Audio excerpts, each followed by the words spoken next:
This video is sponsored by BlackTooth Publishing. Marvel Studios' The Falcon and the Winter Soldier had a lot of firsts when it came to the MCU. It was the first time we saw a US agent. It was the first time we saw Anthony Mackie's Sam Wilson suit up as Captain America. It was supposed to be the first series Marvel Studios was supposed to release on Disney Plus before COVID-19 caused it to do the old switcheroo of WandaVision. And it was the first time a white man has ever apologized to a black man for not knowing systemic racism existed until he saw it with his own eyes in the MCU. Oh yeah, we're talking about that today. Now, there have been people who watched the second to last episode of The Falcon and the Winter Soldier, both white and black, that vented frustrations, were skeptical, and showed distrust of Bucky's apology, and others that just flat out hated that they had Bucky apologize in the first place. I'll let you figure out for yourself which belongs to which. Okay, I'm just going to assume that you associated the right concerns with the right group of people because yes, thanks to how Marvel Studios has handled the likes of racism and systematic oppression in the first three phases, a lot of us black folk weren't really feeling Bucky's words.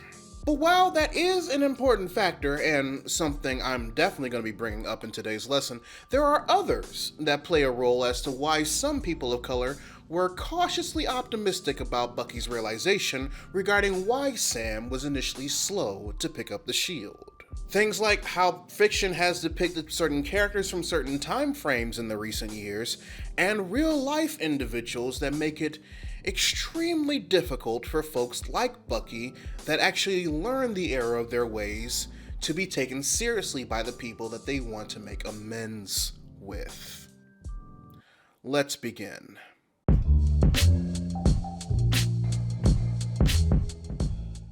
Hey readers, Laurent here offering you analysis and perspective of your favorite bits of geek and pop culture media. And right quick, I want to talk about the sponsor for today's video, BlackTooth Publishing.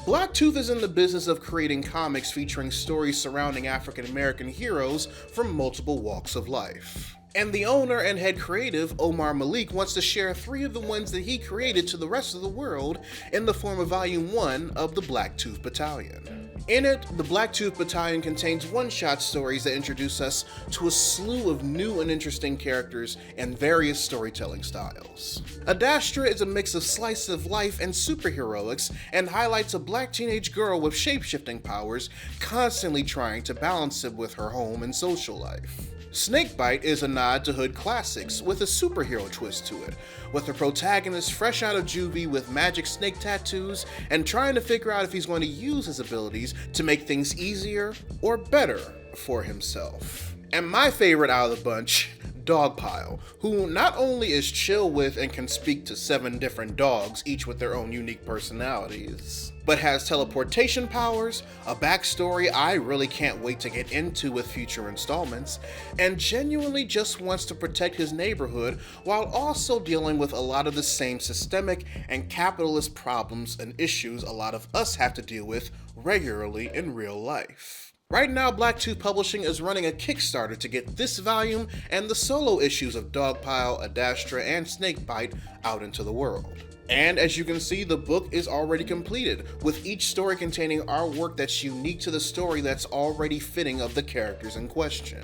So if you want the whole anthology, physically or digitally, there's a tier for that. If you want a digital or physical copy of one or all of the 3 one-shots, there are tiers for that, starting as low as $10. Regardless of how you want these stories, your contributions will help with producing the pre-orders and funding more series from this indie publisher. The Kickstarter is currently live and will be live until November 14th, 2022, so make sure you check out the link in the description down below and show some love. Thanks again to BlackTooth Publishing for sponsoring this video. Now, on to the lesson. So, what's the deal with Bucky and Steve? I say this because in order for us to understand where Bucky's coming from in this apology, we also have to take a look at the individual who had the most influence on his current worldview and decision-making process, outside of Hydra during his Winter Soldier days. And that's none other than Steve Rogers himself. I can't really call Steve Rogers Captain America anymore because that's Sam Wilson.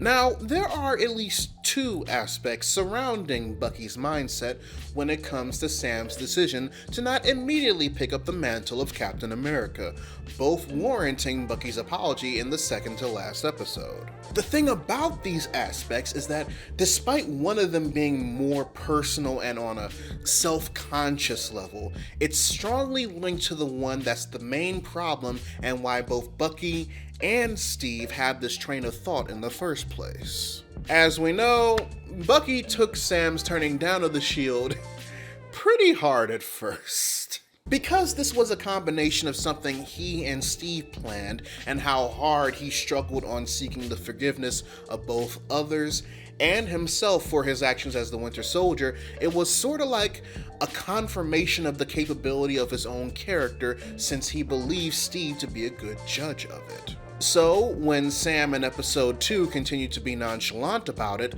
that's why Bucky, like the Michael Jordan meme, took that personally. So maybe he was wrong about you, and if he was wrong about you, then he was wrong about me.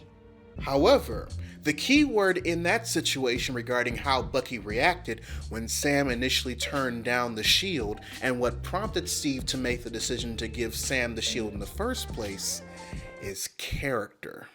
Because as we've seen in Bucky's apology, the content of Sam's character was the only factor the two of them took into account whether or not they trust him to pick up the mantle. The color of his skin?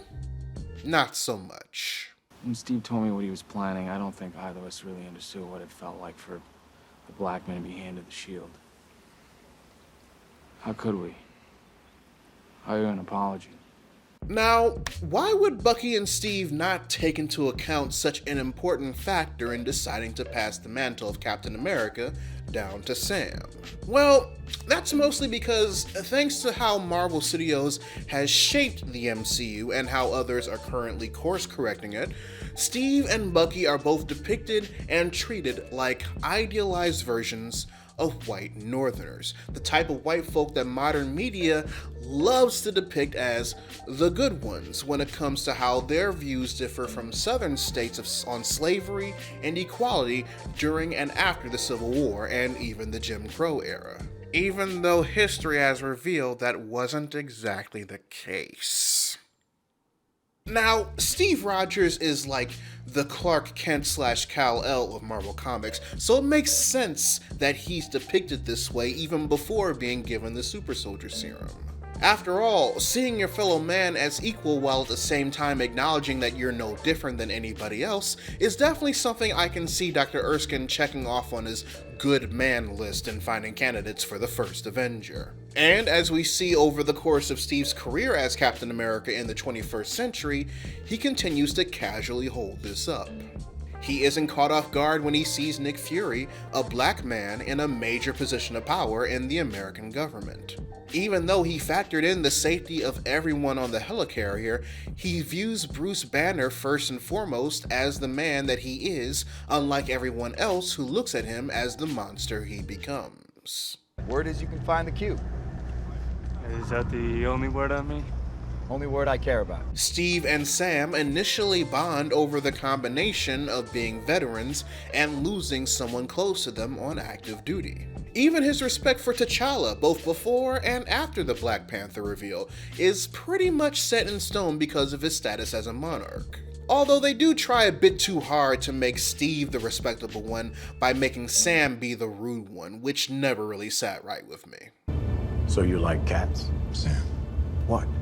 Dude shows up dressed like a cat, you don't want to know more? So, while this isn't necessarily a problem when it comes to Steve, because of who he represents pretty much makes him have to be this way, Bucky and a lot of the other white characters in Cap's lexicon in the current timeline / mythology of the MCU are also in this bubble of respectability as well. A great example of this being how the non-white members of the Howling Commandos, Gabe Jones and Jim Molita specifically, are treated no differently both by the white members within their squadron and among other battalions. It's even especially surprising in Molita's case because he was Japanese American and fighting for the Allied nations in 1943, smack dab in the middle of America's internment of Japanese citizens.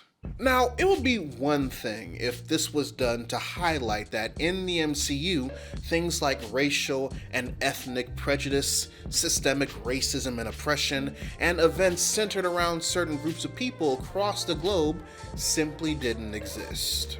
But we really can't say that because Black Panther acknowledges the transatlantic slave trade happened in the MCU. Ms. Marvel acknowledges that the partition of India happened in the MCU. And it seems like with the introduction of the X-Men, they're going to go on and say that the Holocaust existed in the MCU. And Falcon and the Winter Soldier confirms that both systemic racism exists in the form of loan denial and racial profiling, and that events that reflect real-life atrocities that were performed on African Americans, a la Tuskegee experiments, in the form of super soldier experimentation, happened as well. If Bucky's reaction to seeing Sam be racially profiled is as genuine as the show wants us to believe that it is, as well as it falling in line with the explanation behind his apology to Sam in the second to last episode, then we must assume that he only believes so because there's an aspect about him, and even Steve to a certain degree, that has never had to deal with the daily struggles of being a minority in America, nor has he ever seen said struggles play out before in order for this to play a factor. And considering that both Steve and Bucky are both white, born in the late 1910s, and raised in Brooklyn, New York, that makes them both prime candidates to be considered modern-day media's ideal depictions of white Northerners who believe in equality over ethnicity. Those who genuinely believe and apply the portion of Dr. King Jr.'s I Have a Dream speech that says that he hopes his children will one day live in a nation where they will not be judged by the color of their skin, but by the content of their character, despite it happening years later. More on that later. And here's the kicker. When it comes to superhero universes that apply this in the writing of their stories, whether intentional or otherwise, the MCU isn't the only one. Usually when we're dealing with superheroes who are white, live in the northern states, and exist in a time period relative to racial injustice at its zenith, and I use that term very loosely, there are a few pulp heroes that meet the standards of being an ideal white northerner that have received films and television shows about them in the last few decades that immediately come to mind. One in this instance is 1994's The Shadow, based on the pulp character that existed since the 1930s, and one of the two inspirations for Bob Kane and Bill Finger's Batman. In it, titular character Lamont Cranston, a white New York playboy and socialite, frequently visits a prime fictional location across all Shadow mythos, the Cobalt Club. Like its real-life inspiration, the Cotton Club, the Cobalt in the Shadow universe is an upscale nightclub that's not only exclusive to the very wealthy, but where African Americans were allowed to perform, but never patronize. Meanwhile, both Lamont and his alter ego the Shadow in the movie would prove his ideal white northerner status by saving the life of Chinese American university professor Roy Tam, making him one of his agents spread across the city and seek his aid in figuring out that his arch-enemy Shi-Wan Khan was planning on destroying the city by creating the first ever atomic bomb, showing no differences in how he utilized the other agents we see over the course of the movie, despite Roy Tam being the only person of color among them. I've saved your life, Roy Tam. It now belongs to me. It does? The same can be said with 1996's The Phantom, based on the pulp character that's existed since the 1930s, but only in the movie. Because the Phantom is a legacy hero whose mantle has been passed down from father to son since the 16th century, Kit Walker, the 21st Phantom, was raised in the States, presumably 1930s New York, until a mercenary named Quill killed his father while he was protecting the fictional African country of Bengala, in which he had to take his place in order to make do on the whole Ghost Who Walks part of the Phantom's immortality shtick. And before you ask, yes, white men from a single family dating all the way back to Christopher Columbus's whack ass protecting the natives of an African nation for over 400 years does sound like some missionaries of Africa / white father ass shit. Now, the reason I specified the movie version of the Phantom is because while the comics and pulp stories have Kit being raised in the States after his father trained him as well, they depicted him being raised in Missouri instead of New York like the movie does, and Missouri was considered a Confederate state during the Civil War. However, while both of these serve as proper depictions of white heroes from the 30s representing what it means to be an ideal white northerner according to modern media, none really get close to what Bucky experiences over the course of Falcon and the Winter Soldier, and accidentally so, than the Netflix show Jupiter's Legacy. Now, I go more into detail about it in my video talking about Sheldon Sampson's code as the Utopian. But Sheldon, being a privileged white man during the Great Depression who is pro-capitalism and only judges people by the content of their character, not taking into consideration how his privilege allows him to benefit from a system that initially caters to people like him because he and his family don't have to worry about experiencing the hardships that come with not being white or privileged, is a perfect setup for why even in modern day, Sheldon constantly struggles with change and why he can't personally grasp it. And the way that the show allows us to see that he has all of this on his plate is by reworking his laid-off steelworker Fitz Small, who he would later become known as the Flare, from white in the comics to black in the television show. The change better drives Sampson's naiveness home to the audience, that even though his family is in the northern city of Chicago and away from the Jim Crow laws of the South, the struggles Fitz and his family will suffer being black and unemployed during the Great Depression will be completely different than that of those who are white and unemployed. Especially when you know that thanks to shows like Lovecraft Country, that just because you're black in a northern city during those times doesn't mean your life will be any more easier than those in the Jim Crow South. So, because of a combination of Sheldon's privilege, him being blinded of what Fitz will have to deal with as a black man during the Great Depression, because he, as this idealized version of a white northerner, puts equality over sympathy, and him having this unshakable faith in capitalism, Sheldon will never see this difference that will allow him to change his perspective unless it presents itself square in the face. And that's kind of what happens to Bucky in Falcon and the Winter Soldier. He, like Steve and a lot of other white characters in the MCU during World War II, are written to have this equality first notion about them that make it seem like they aren't privy to the plights of others with different backgrounds than them. And while part of this is due to how Marvel Studios decided to handle racism and real-life events that surrounded the persecution of oppressed minorities in the MCU, recent additions to the timeline that acknowledged said real-life events in order to course-correct these situations initially forced us to see the actions of these characters as those who just either chose to view or naturally view equality in those who are different than them first and foremost. That's why Bucky was so surprised when he saw Sam get racially profiled outside of Isaiah Bradley's home. To him, this was Falcon. This was a hero, a dude that stood with him to fight Thanos. This is a dude everyone should know just as well as Captain America and Iron Man because he's an Avenger that deserved to be with them on equal standing. But considering Sam's response to the cops before they finally recognized him, this was also the first time Bucky saw the paper bag test play out in real time, in comparison to Sam being used to failing it multiple times beforehand.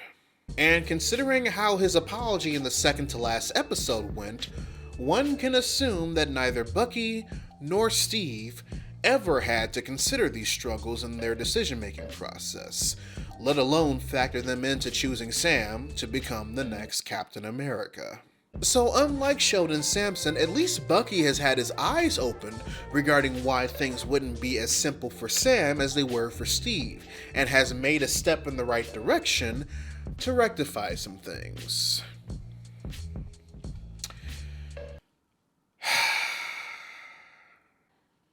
But here's the thing though. While, yes, the situation acts as a great way of showing that white folk need to factor in everyday experiences and struggles of their fellow men who don't have the same skin color as they do, but it becomes bittersweet as a result because it reminds us of the white folk that exist who do know better and choose not to apply the sympathy.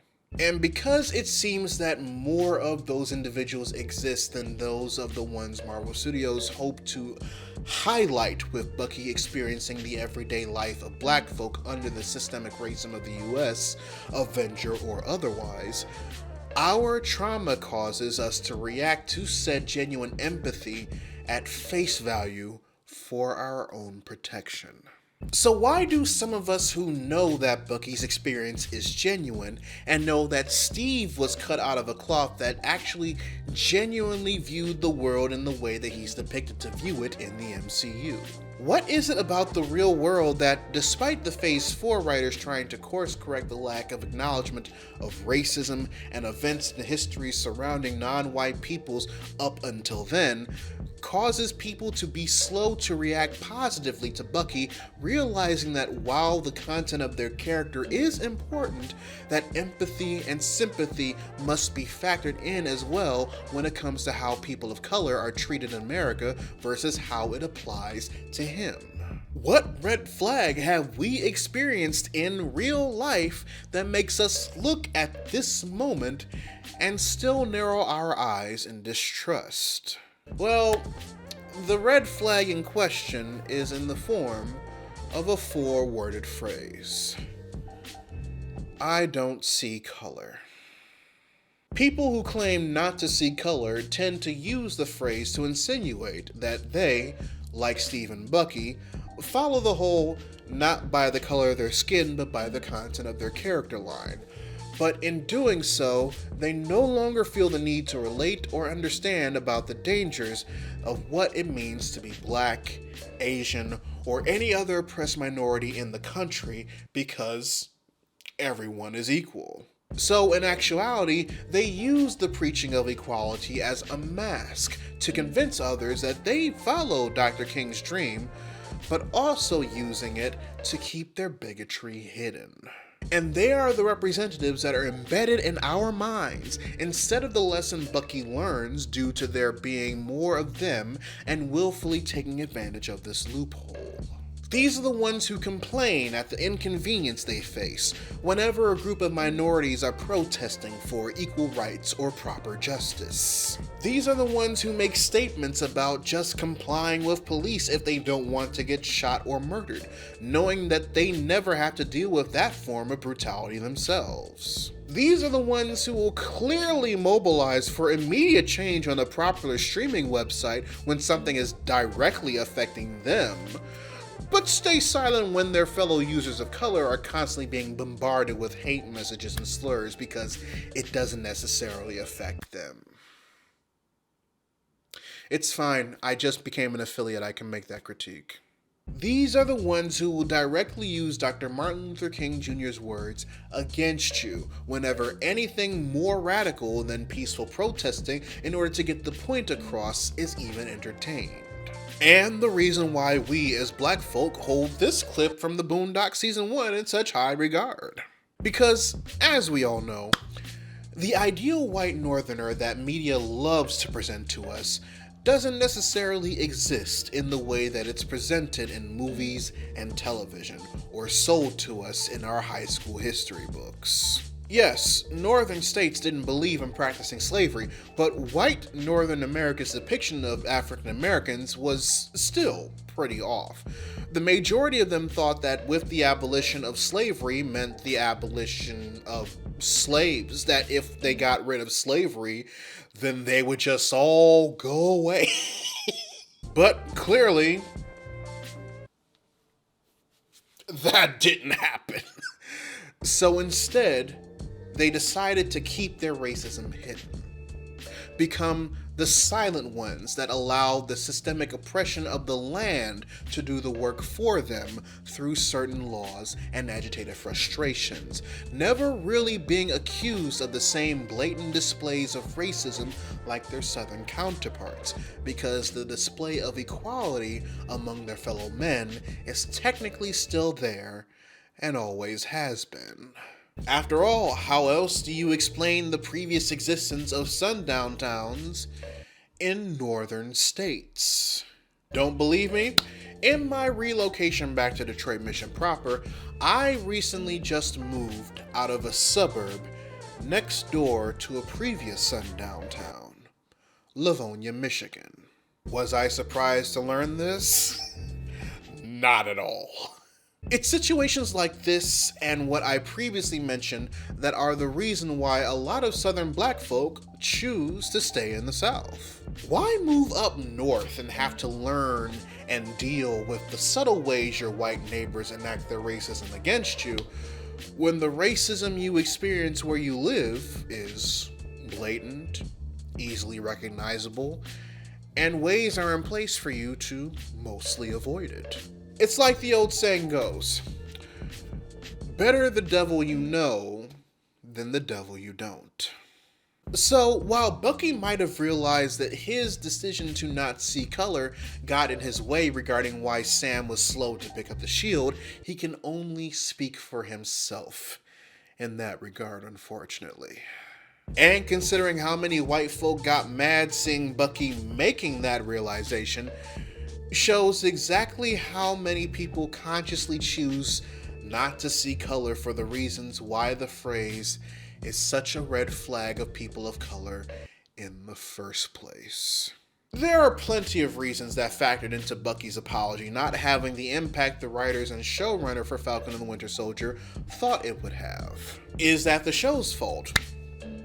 Not necessarily, but one can't ignore the combination of Marvel Studios' early refusal of acknowledging racism and systemic oppression, history revisionism playing a huge factor in how certain characters of certain American regions are usually depicted in fiction, and how real life has left most of us jaded from any course correction and realization that new characters and writers expose said characters to, played a role in why those worth a damn didn't see Bucky's apology, as sincere as it was, as a much needed step in the right direction that it truly is.